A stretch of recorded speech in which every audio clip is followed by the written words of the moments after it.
I just want everybody's opinion on this. Like before I just give mine overall on what you think is that. I know Dante, you said at first that you were trying to figure out with Nick Saban if it was health, if it was a health issue or not, and then we coming out now to the interview. It kind of feels like to me, like he just doesn't like where the game was going. I feel like he had a little old man frustration when it came to the NIL deals. What's your take on Nick Saban stepping down? I'm not gonna lie, I'm disappointed. I'm disappointed because I think Nick Saban was a great enough coach to where he could have adapted. Like, you have all of the resources in the world at the University of Alabama. So, even though you may not agree with the NIL deals and everything, it's like at the end of the day, man, you got a Porsche dealership in the middle of bumfuck Alabama. Like, you've, benefited so much from your position. And to finally see the game grow to a point where the players are now benefiting a little bit and you walk away, that rubs me the wrong way. But like overall, you can't say anything about Nick Saban as a coach. He's one of the greatest to ever do it. 7 national championships. I've been a fan since LSU. I know LSU, although they won one with the boy Joe Burrow, I guarantee you they regret letting Nick Saban leave. But that is what it is. But he's one of the greatest to ever do it, and I'm just disappointed that he didn't adapt and show people like, yeah, I can still do this. Like, I know y'all trying to quote unquote buy players, but at the end of the day, that's Alabama, bro. They would have continued to get top 5 recruiting classes. I know Kirby had been kicking the ass the last couple of years, but still, you're Nick Saban, bro. You were right back in the playoffs, getting to it. And so I'm disappointed. I think that's really my main thing. I'm disappointed. Well, this is my thing. I definitely understand why you're disappointed. I do think it's been a long time coming. I mean, he's been there for a long time, and he's getting older. I don't think it's something where like he's just leaving just because he's tired of doing it. I really do think he sounds like a fed up old man in an interview he did with ESPN. Like, oh, they're getting all this NIL money. Like basically trying to find out that I can't really scam these athletes into coming to Alabama anymore. It just kind of feels like he was fed up. And of course, we all know the things he said about Dion, which he took back, like all white men do sometimes. Maybe when they put too much dip on their chip. And that's just really what it is on that front. I do think this is something that Alabama knew about right away because they came in with replacement 2 days later. So this is not something where I feel like they were caught off guard. I'm pretty sure there was a conversation taken before. And I do think that, this is a decent replacement. I mean, this team was just in the national championship this past Monday, and there were other candidates that I thought would probably get looked at. There was, the Oregon coach, Dan Lanning. He had a chance before he said he's not interested in it. People was wondering if Sark was going to come back. I like the funny ass jokes about what would Prime do if Prime was coming to Alabama. Let's be really clear. Them boosters are not letting black ass Prime coach the Alabama Crimson Tide. Y'all can talk about how white fucking Colorado is, but what they do over there in Alabama is absolutely not. So I never really even considered that. But I just think it's something where he's just kind of fed up and he feels like, maybe the game's passed me by. Or what did Cuddy say on the wire? The game ain't for me and the game ain't in me no more, man. That's kind of what I got from that Saban press conference. Bang, what's your thoughts on Saban? Ain't no fun when the rabbit got the gun. When you start giving these athletes a chance to profit off of themselves, you can't, like, I don't have to go to Alabama.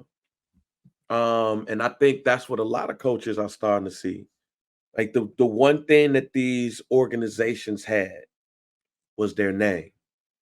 Yo, you had to go to Duke. You had to go to North Carolina.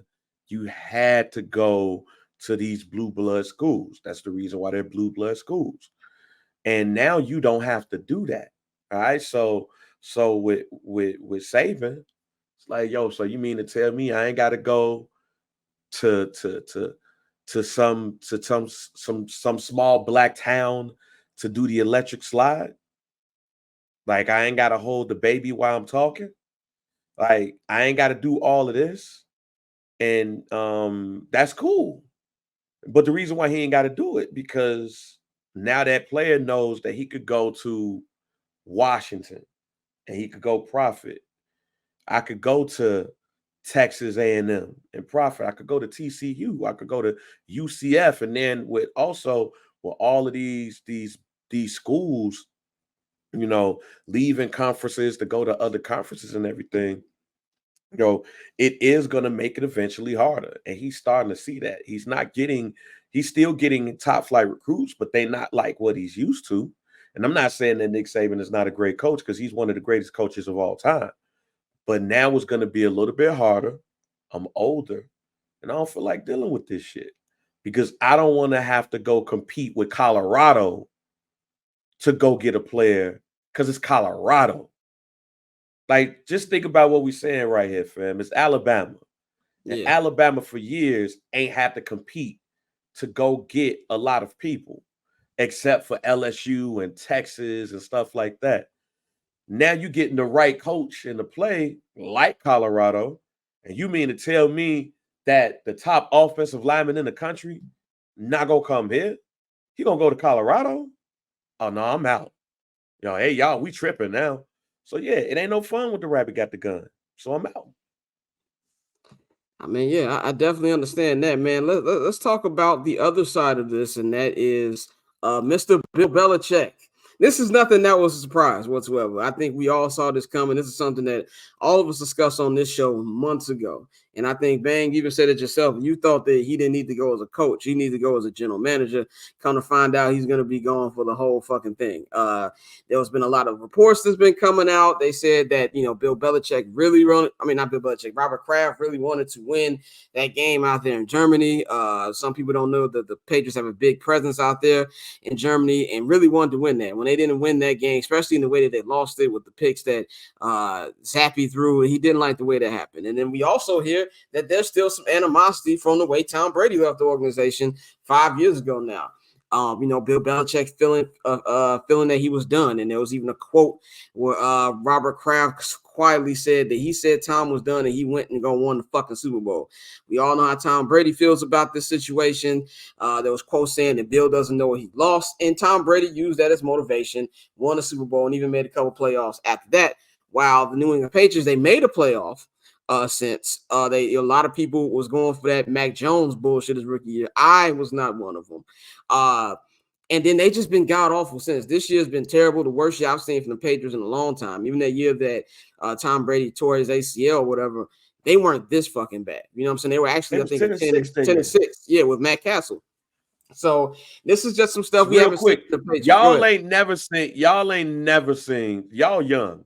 Y'all ain't never seen the time when we didn't give a shit about the New England Patriots. Yes, y'all. There was a time in life where the New England Patriots was one of the worst organizations in goddamn sports.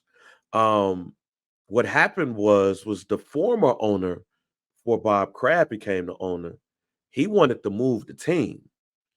And Kraft owned the stadium and he wouldn't let him out the lease. So he was like, yo, if you're not going to let me out the lease, then you could have it, basically. So he sold Robert Kraft the team. That's how he got the team. But the New England Patriots I grew up on was always at the top of the draft. They was always Huff.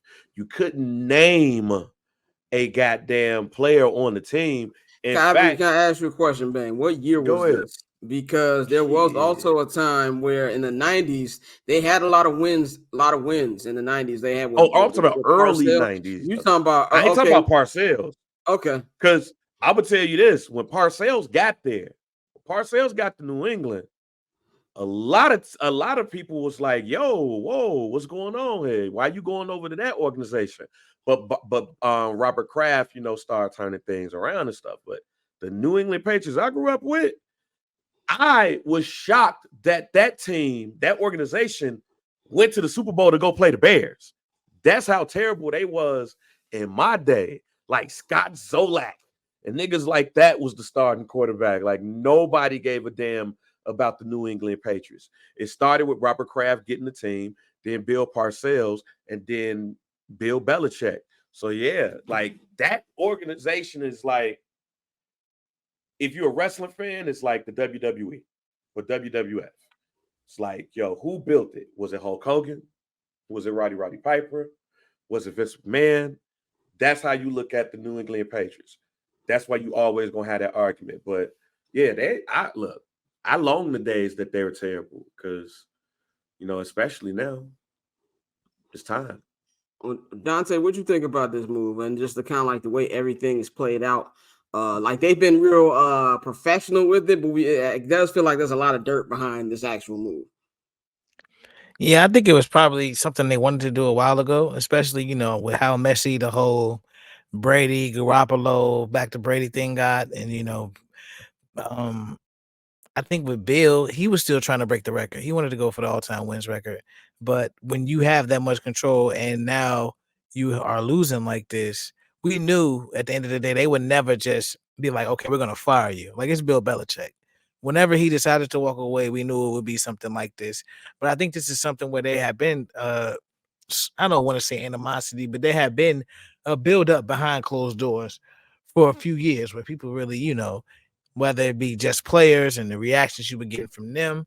And you notice how once everybody started to leave, they started to shit on the Patriot way and do things like that. And so I think it Yeah, was of just a course. matter of time. And so like you said, it was definitely, they played it right. Even on ESPN is they mutually agreed to part ways. Like, okay, we knew That's the we respect you, but fuck out of here. exactly. That's exactly what that is. But That's all that is. Mutual. It's never mutual. It's like when you and your girlfriend mutually break up. Hey, that's not mutual, nigga. Like she made a decision or you made a decision, and y'all still got love for each other. So you're not gonna put each other on Front Street. That's all that situation means. Nothing about that shocked me whatsoever. Let's talk about the replacements. I did think that I'm not like I said. I like the Washington guy to replace him. Kalen DeBoer. I think that's how you pronounce his name. I think that's as best you can get, especially with all the other coaches out there who are kind of like, I'm straight. I'm stay where I'm at right here. I Well, think you that's talking as about best New you. England or I'm talking Alabama? about for Alabama right now. Okay. So I don't personally have a problem with it. Now I'm not too in tap with everything going on with Alabama. As I said, this is my first year really even paying attention to college football like that. So do y'all like disagree? What's y'all take on this replacement? Obviously, he's filling massive shoes of Nick Saban, but what do you think, about this guy that they've chosen? Go ahead, Dante. I mean, you got a somewhat of a built-in recruiting pipeline, but the king of that pipeline has now walked away. So how do you now walk into these living rooms and say, "Hey, we still, can do great things at Alabama," without the person that they've trusted to do those things for the last decade or however long he's been there? I think it's going to be tough. I think now that we've seen so many conferences begin to merge, that the SEC, as dominant as it's been, like I said, the recruiting classes have started to balance out a little bit in a sense, especially with UGA and the great recruiting they've been able to do, especially dominating their own state, which is key to having a great recruiting class in any school. But now you got Texas coming over. It's going to be different. It's going to be different. It's going to be the landscape of college football is changing, and so I think, like I said, I'm with you. I didn't know too much about Washington until this year with Michael Penix Jr., but he was able to recruit up there, and they were somewhat relevant, but with that conference just completely collapsing, it was nothing they could do about that. So coming into the SEC, coming into a school that has been known to be a powerhouse, like the expectations are through the roof, like Yeah. through the roof, and that's an understatement. So, um, and of course, I don't think that he can. I don't think he will fail just flat out the gate, but he has to show that he can recruit the SEC. He has to show he can recruit the South. Bang, are we back to nobody gives a fuck about Alabama this? Hey, I don't think it's gonna take time to get there, but when I look at Buddy, man, the one thing that I don't see is roots in the South. Like he's from what, in South Dakota? The closest South, just going to his wiki, the closest South this man has ever coached was he was the offensive coordinator and wide receivers coach at Southern Illinois. After that, he went to Eastern Michigan. Then he went to Fresno State. Then he went to Indiana. Then he became the head coach at Fresno State in 2022, and then went to Washington. all of his roots are in the Northwest, not in the South. And that's my biggest concern because it's different down there. All right. Y'all heard me say earlier, like, Nick Saban ain't gotta, have little black kids sitting on his lap while he talking to a recruit. He ain't got to do the electric slide when he comes into a black family house. He ain't got to go to the black party and do all that stuff. Like I think Nick Saban might be a hell of a spades player on the low. We might not necessarily see it, but he strikes me as somebody who plays spades, loves sweet potato pie and everything, and probably have a couple of black lady dips in some of the areas that he go to. Kalen DeBoer don't look like that type, fam. I Kalen keep DeBoer don't hearing know the Cupid shuffle. he don't know the Cupid shuffle, fam. He don't know that. All right. He don't even know who Cupid is, fam, other than the dude with an arrow, a bow and arrow, trying to give somebody love. So that's what's concerning to me about this pick, because it's an outsider, a legit outsider. And if we know anything about the South, they don't necessarily mess with outsiders like that. Definitely And with somebody that's coming in basically from up north, the one thing that I heard about him is he's a program builder. You don't have to build this program. You have to maintain it. And quiet as kept, I don't see the swag. I don't see the swag out of this guy. He look like an L7 that just know how to coach. Such an old school word. Yeah, that's the one I'm gonna use on this one. That's what he looks like. He looks like an L7. He looks like a very nice guy that's gonna go to the South and try to recruit in the biggest hotbeds of college football. I'm not gonna say they made the wrong choice, but the vultures are circling. Texas is circling. Texas A&M might be circling. Florida, Florida State. Yo, and It's even about Dan being Lanning. comfortable. Yeah, I think it's and about even being Dan comfortable. Lanning. Yeah, and I Lanning think got is circling that's too. exactly. But it's the thing too. That's why I think it's about being comfortable. It's like, there's white people who are comfortable around black people, and there's white people who ain't comfortable around black people. I don't know, this dude, but he just don't look like he comfortable around black people. And like, Nick Saban look like he can go into, your grandma's house. He relaxed. He's relaxed. He's like, yo, let me get some of that apple pie. You know what I'm saying? Yeah. Throw that Marvin Gaye on. Like he looks like What Big he's Mama more got on over there? What Big Mama going on? She got the pot of greens. exactly. Even like somebody, let's just say Dan Lanning would have took the job. Obviously, he's not like Nick Saban, but he looks like, especially for his age group, he speaks the language a little bit, so he knows what these players would want. You know what I'm saying? He was a graduate assistant. He was a graduate assistant in okay. Alabama. Well, I didn't know that. Well, see, that's perfect right there. So Yeah. that to me, it would be the big factor there, man. But let's pivot to the Patriots replacement. I thought that it was just going to be a collision course of Mike Vrabel coming back home, especially with the Titans like on him, which I didn't see happening. I thought that was going to happen, but I have no problem with a black man getting a job. Gerard Mayo will be the new head coach of the New England Patriots. Dante, I'm gonna go to you. What do you think about this hiring? With big shoes he's got to fill. I mean, it falls in line with what the Patriots have done in terms of always trying to be as cohesive as possible. And, you having somebody who's in-house, who already knows how you like to do things. And, over the last few years, he was a name that came up a lot, and the Patriots really, paid him to keep him. So he was one of those coordinators who was paid like, hey, bro, when this opens up, we're going to go ahead and slide you up there. And so, I think it's a great move for New England. It's just, again, it's a matter of how do you rebuild this team, and this is my question with the Patriots. What does success look like in their new era? Because when you going through an era like the Brady era, the Belichick era, as amazing as it was, that's extremely unrealistic to think you're going to replicate that. You're not going to get a new quarterback in there who goes to 9 Super Bowls, wins 5 of them up there, 6, however many won in New England. 6 in New England. You're just not going to get it. And so now, what does success look like for that franchise? How do you build that out? So, I again, like I said, in terms of cohesion, I love it. I think that's a great move, and as we always say, we always love to see a black man get a job. So, I think he can be successful, but they're gonna have to put the work in. Definitely, man. Bane, what you think about this? Yeah, they had it in his contract also that once this happens, he just slide in and they don't have to do any interviews and stuff like that. So if they would have not hired him, that would have been an issue with the coaches association and stuff too. Mark Wahlberg. With that being said, man, I'm not sure if this is a good hire or not. I hope so. I hope the black man succeeds out there in New England, and I hope that the Boston community supports this man for obvious reasons. But you know, I will say this: the one thing that we've heard about Bill Belichick disciples is that they don't do well and they don't build programs well and all of that.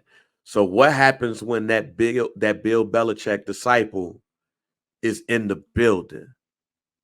That's what's going to be interesting for me. Especially a black man. Especially a black man. So it's like since Josh McDaniels went somewhere and wasn't successful, since Joe Judge went somewhere and wasn't successful, Charlie Weiss wasn't successful, Matt Patricia wasn't successful. I think I'm missing one more Bill Belichick disciple. That like the most successful Bill Belichick disciple is Nick Saban. He went to college. And even like somebody like Charlie Weiss, who went to, I think, Notre Dame. Yeah. And then Kansas after that, wasn't successful. So this is when we do find out what the Patriot way looks like. And if Gerard Mayo is going to try to continue to move that forward or not. What type of program does he build? Like, who is his offensive coordinator? What offense would he like to bring to the organization? Will he call a defense or will he bring in the defensive coordinator? It's a lot to discuss here. And what is Robert Kraft going to do to help him try to achieve at least half or 1/4 of what Bill Belichick has achieved? I mean, good thing is they're going to have a top 3 pick. Will they use that pick on a quarterback? We will see. Jalen Daniels is probably going to be there, or Drake May, depending on how this combine looks. So you can at least come in, like some organizations like to come in and have a new coach with a new quarterback. So it remains to be seen what's going to happen, but I do hope he's successful. Yeah, G. And as much as we talk about, you know, we've been talking about all of the quarterback talk. Drake May in New England just makes sense. It moves mountains. It's a fit, you know. Them folks would be in heaven, you know. As much as they love Matt Jones, that would be a perfect fit. So you have a situation where he could potentially be set up to succeed right out the gate. Now, obviously, they got to surround the kid with talent, but you know, even though I don't want him on the Chicago Bears, I think Drake May is going to be good.